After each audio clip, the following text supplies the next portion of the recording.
Во добро утро секое утро. Ова утро зборуваме за голем број бизниси кои што се на удар на короната. Меѓу другото најавивме дека ќе го фатиме и неформалното образование.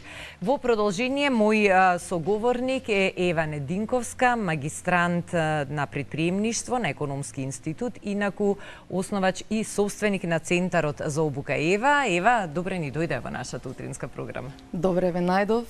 Драго ми е што ете ќе го споделам моето искуство во врска со темава. Блиска ми е од неколку аспекти. Прво, затоа што тоа го работам веќе 10-та година поред.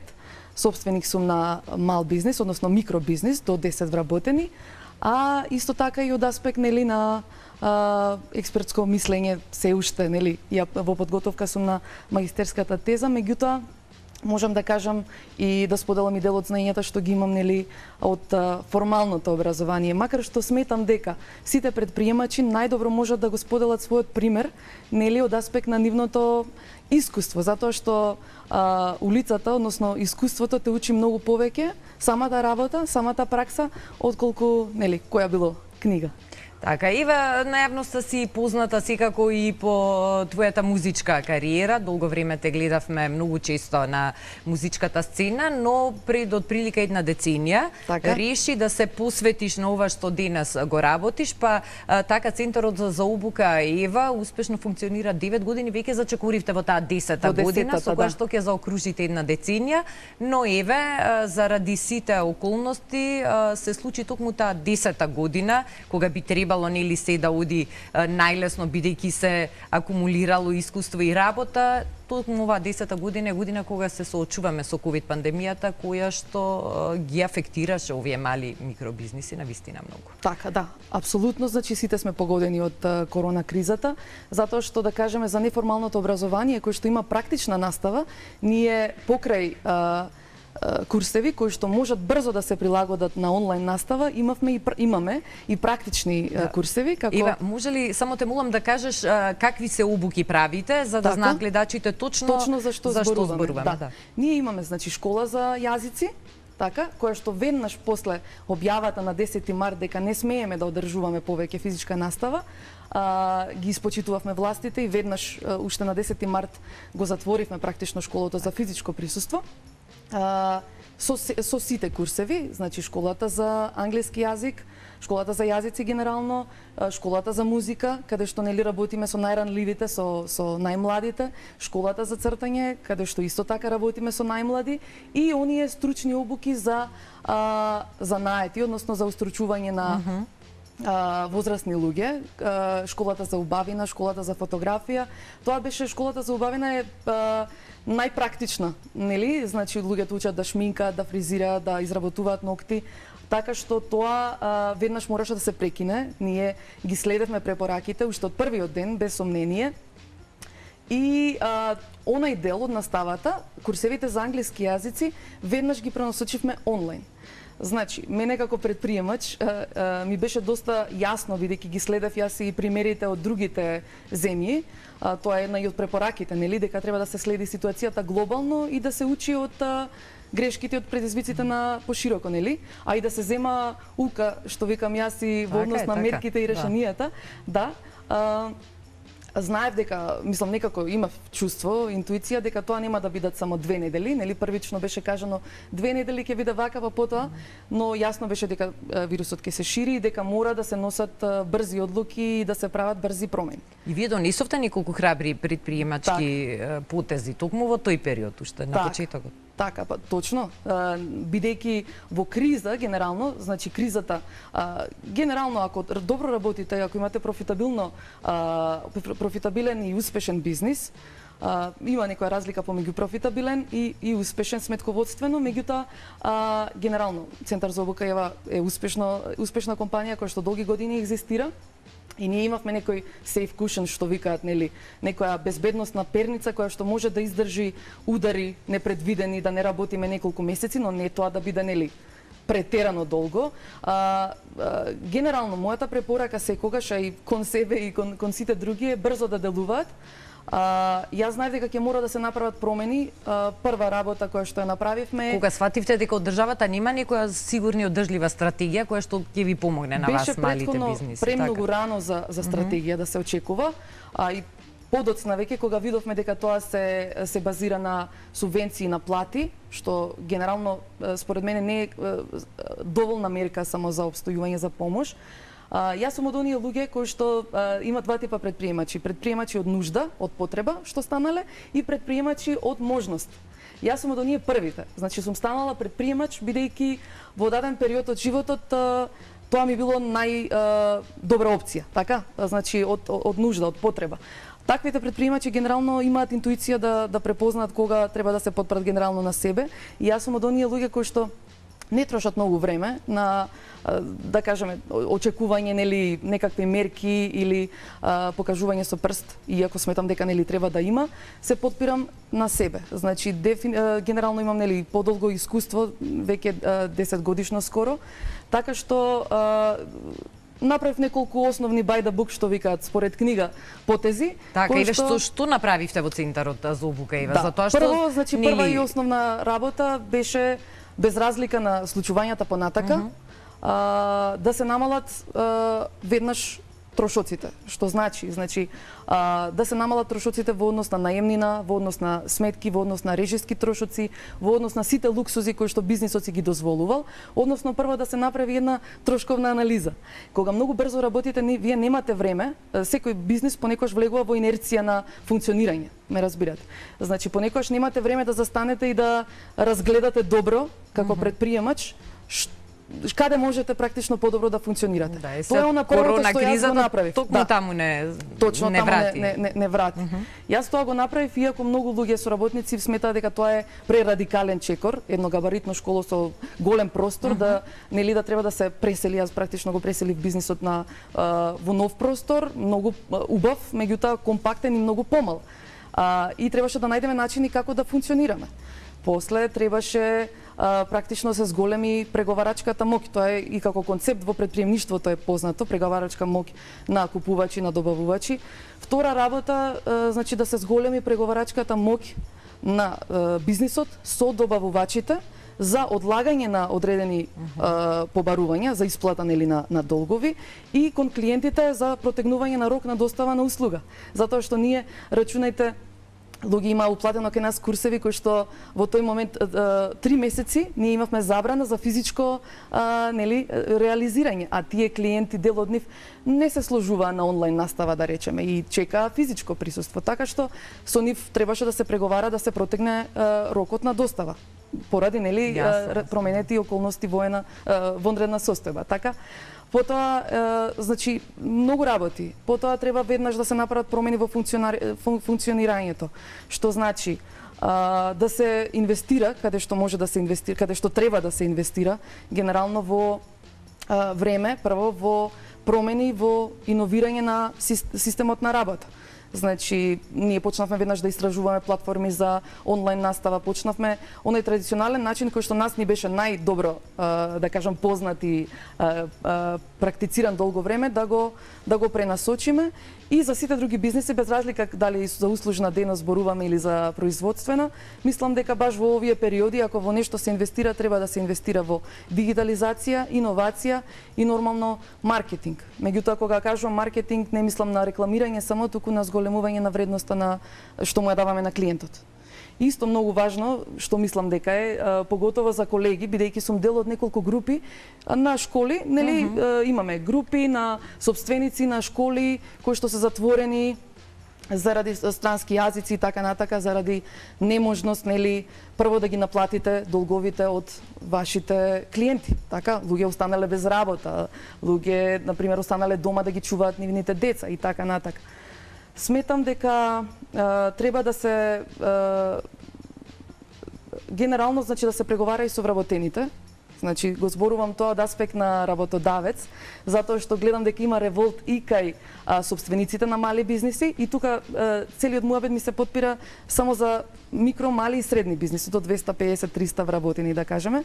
Треба да се преговара со вработените. да гледа да да ги задржиме работните места што е можно подолго, на сметка нели на намалување на трошоците за наемнина и така натака.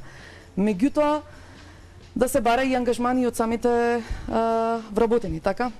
Значи понекогаш предприемачот за да го осигура нели преживувањето на бизнисот и да може понатака исто така да отвара работни места и да им нуди вредност на купувачите, треба да донесе и непопуларни одлуки.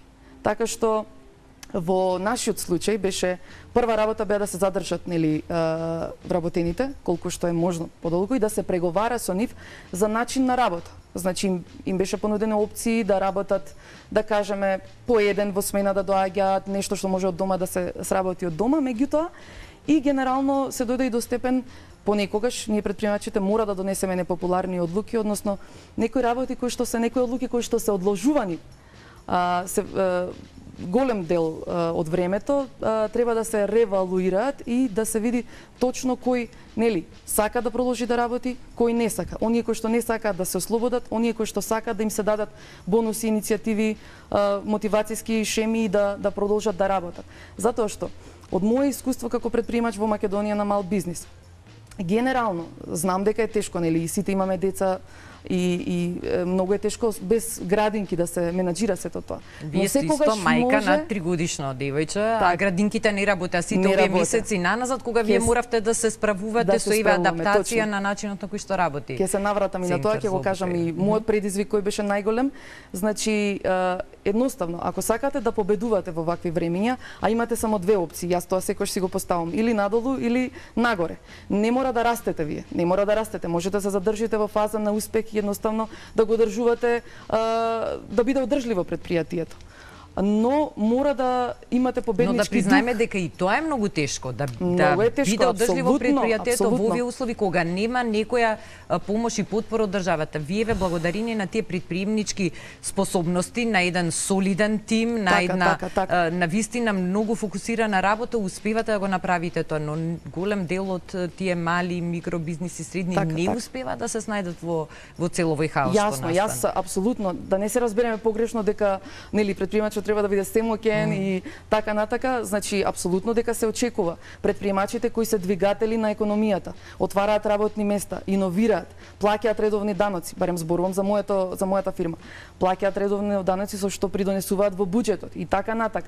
Се очекува апсолутно прва и основна работа да биде помош нели за предприемачите, не само во однос на задржување на работни места, во однос на субвенции, пример за дигитализација, за нели многу различни мерки можат тука да се спомнат, можеби некоја друга емисија тоа би го дискутирале. Јас немам интерни податоци, нели од одлучувачките тела за да знам со што каква моќ располагаат, но генерално она што сакам да го кажеме, кога веќе не можеме да се потпреме на не знам какви мерки, тогаш да не си ја одземаме моќта која самите ние имаме и да се потпреме на нашите сили. Постојат стратегии како да се премости периодот. Некогаш може да успее тоа, некогаш може да не успее, меѓутоа јас вака верувам дека предприемачот кој да е, дали од можност, дали од потреба, секогаш ќе најде начин. Па дури и да свати дека неговиот бизнис во даден период не е профитабилен, односно во тој период е непотребен, тој може да и анализира ситуацијата и да види која е потребата на пазарот, односно кој е проблемот кој што треба да го реши и да иновира во однос на производ и услуга. Меѓутоа се збориме за талентирани предприемачи, за едуцирани, за храбри предприемачи, многу карактеристики се тука. Едноставно мислам дека со одредени стратегии може да се надмине. Но сам човек е многу тешко тоа да го постигне. Затоа се потребни луѓе околу бизнисите, околу предприемачот, затоа секогаш го земам тоа како единка. Бизнисот не е само предприемачот или не е само шефот, лошиот шеф под наводници кој што нели треба да само да даде нели да обезбеди работа, да го свати вработениот, туку и вработениот, а доколку сака да се избори за својата позиција, треба да се избори нели за својата плата, за своето место. Јас верувам, лично силно верувам дека доколку се сака, може да се најде начин да се функционира. И сметам дека предприемачите, ете ова е нека апел, бидејќи јас се чувствувам најмногу нели, со сите се чувствувам, меѓутоа најмногу и со предприемачите, затоа што можам да се ставам во кожа на многу луѓе слични на мене. Сметам дека за да се преживее бизнисот треба да се има победнички дух и победнички став и победнички тим. одредени луѓе и одредена околина може да се мотивира, но едноставно некојаш треба и да се создаде, да се избере. Ќе се навратам на ова што мислам дека би им било интересно на луѓето, да го споделам својот пример. Мене, на пример, најголем предизвик што ми беше да го одржам бизнисот, односно да продолжам да работам и да ги правам промените, бивајки сама мајка на 3-годишно девојче во време кога градинките не работеа и во време кога вработените со деца испод 10 години, нели, вработените кои имаат деца кои што се мали и имаат под 10 години, треба да ги ослободиме од работа. Да, сега, прашањето мое, еве ќе го поставам, немаше мерка, ќе го кажам мојот случај, немаше мерка што со тие предприемачи кои што се сами родители, така, сами кои што издржуваат дете и подигнуваат, а кои што истовремено треба обврзани се да плаќаат редовно наемнини, да ги задржат работните места, така, да ги исплаќаат навреме обврските и да обезбедат квалитетна услуга за клиентите. Тука гледам мала една дискриминација затоа што мерки за самите родители, предприемачи, сигурно има анализа, мислам може да се направи, а не се малку. Значи, јас знам неколкумина кои што се двигатели, сакам да кажам, лидери кои што мора да ги решат проблемите на вработените, а патем имаат свој проблем да немаат кој да го згрижи нивното дете. Така што за мерки јас верувам дека многу се потребни и треба да се размислува од различни аспекти и затоа сме тука, нели, да говориме за да видиме, да отвориме различни приказни, различни нели, ситуации. Но пак ќе кажам, со овие стратегии кои што јас лично ги применив, да? Така, значи направив прво намалување на трошоците. Второ, HR политиката или како сакате да кажете да ја наречеме, политиката во однос на вработените. Им понудив можности за флексибилно работење. Оние кои што имаше слух, ја продолживме соработката, тие кои што избраа нели да не работат во тој период, јас без никаков проблем ги ослободив, односно направив реструктурирање. Потоа, значи, направив многу промени во однос на начинот на функционирање. Значи, старите начини кои што не се валидни во ова време ги отфрливме, што не е лесно да се направи во такво едно брзо темпо. Преселба исто време во време на карантин кога никој не сакаше, нели, рестрикции беа до 4 часот, како беше од 4, не може да се изведе практично тоа, но кога ќе сватиме дека мора, нема друг начин едноставно. Исто така една друга препорака до предприемачите, ценовните политики да ги ревидираат. Каде што сметаат дека можат да ги зголемат цените заради зголемените трошоци, во ред, значи може тоа да го направат доколку нивната конкурентна предност не се базира врз цените. Ќе дадат поголем квалитет и повеќе бенефиции на клиентите. Тоа они ќе го ценат. Исто така намалување на обемот или палетата на услуги. Кај мене, например, во услужните дејности, се насочивме на сршта на нашите услуги практично, за да можеме да обслужиме помал број клиенти поради рестрикциите за група, нели, број на луѓе во училна, од кога добивме протоколи за работа, но тие имаат ексклузивен третман, значи се грижиме за нив, им даваме потоа поддршка за отварање на свој бизнис, им даваме бизнис, исто така насока и обука покрај оние занаетски курсеви кои што ги нудиме, така што може да се функционира, доколку сте производство, на пример, можете да се потрудите да постигнете економија на обем со тоа што ќе ги намалите цените, меѓутоа ќе имате повеќе позголемено производство и ќе имате помал трошок по единица производ.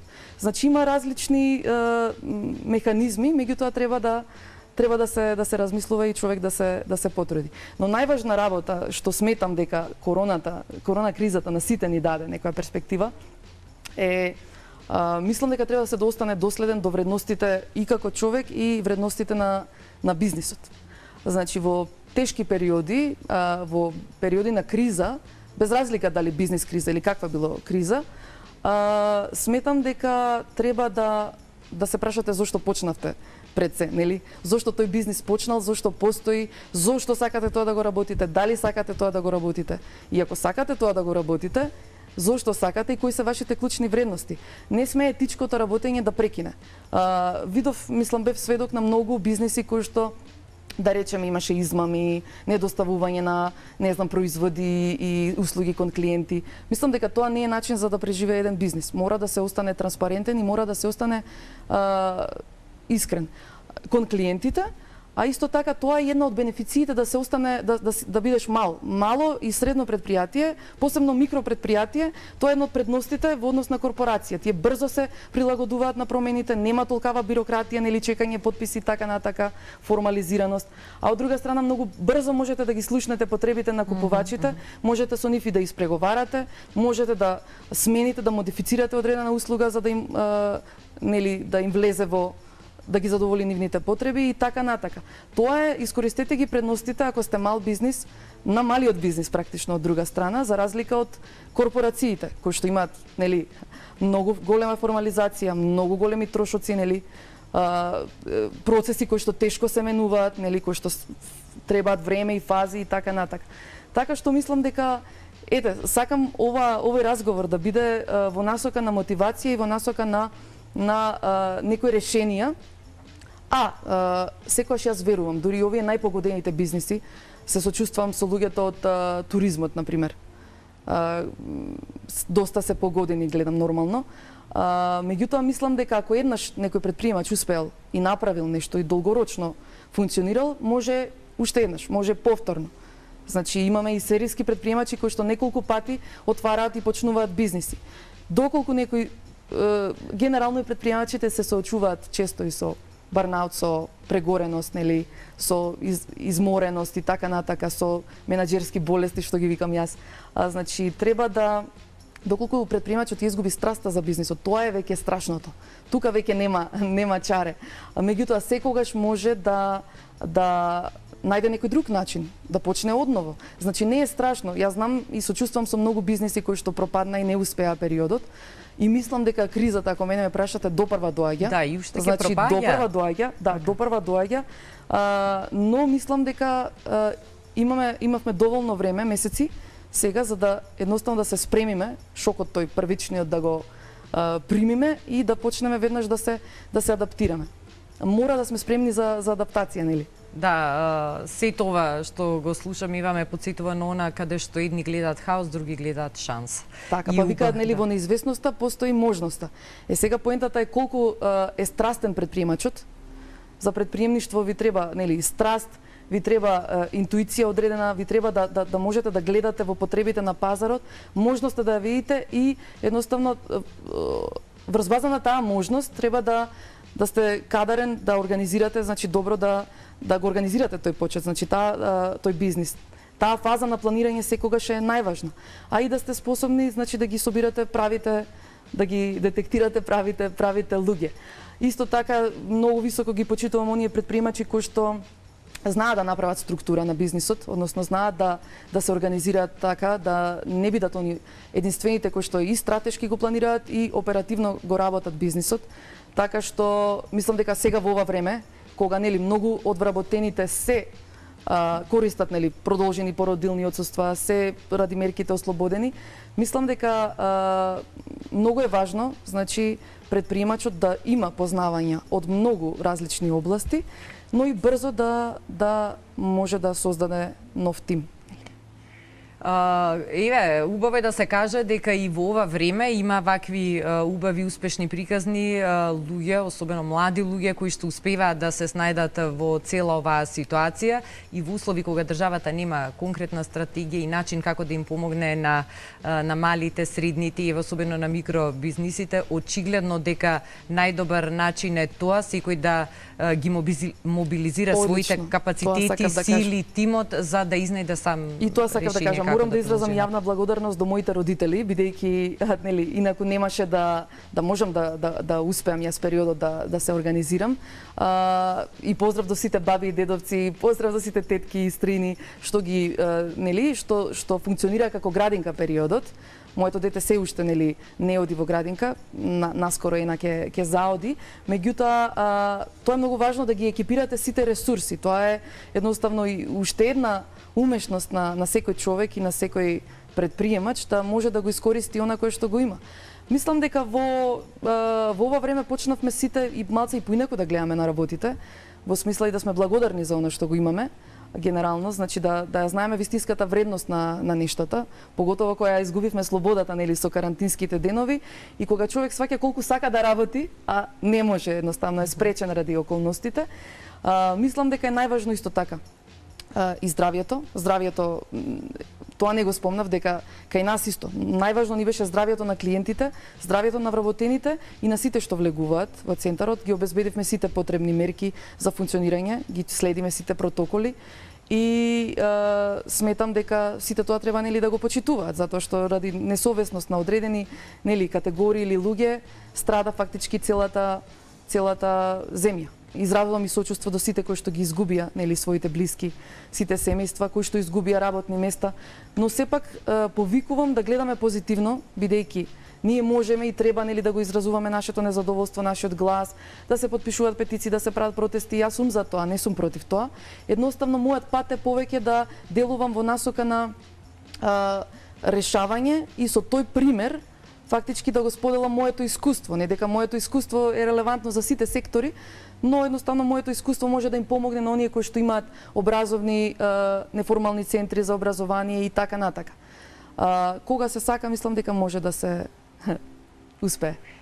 И еве, пример, еве, кажавме јутрово дека навистина е така, кога се сака може да се успее. Еве, јас благодарам за гостувањето на Центарот за обука. Еве, му посакувам успешна едукативна година 2020-2021 со надеж дека следниот пат кога ќе се видиме ќе зборуваме за уште подобри времења и повторно за некои нови стратегии и успеси и посакувам навистина да биде така не само кога е во прашање вашиот Центар за обука, туку сите оние центри каде што децата, учениците може да ги надградуваат и да ги практикуваат оние вештини кои што се нивни, нели, афинитети, дарбе и ќе ги изградат утре како личности или како професионалци во одредени професии. Ви благодарам многу на поканата. Мислам дека уште еднаш во овие времиња мора да останеме силни, мора да продолжиме да се образуваме и да живееме нормално, како што сме денес, нели, како што вие си ја вршите непрекинато вашата работа, секој мора да продолжи, но со нови начини и со волја за промени.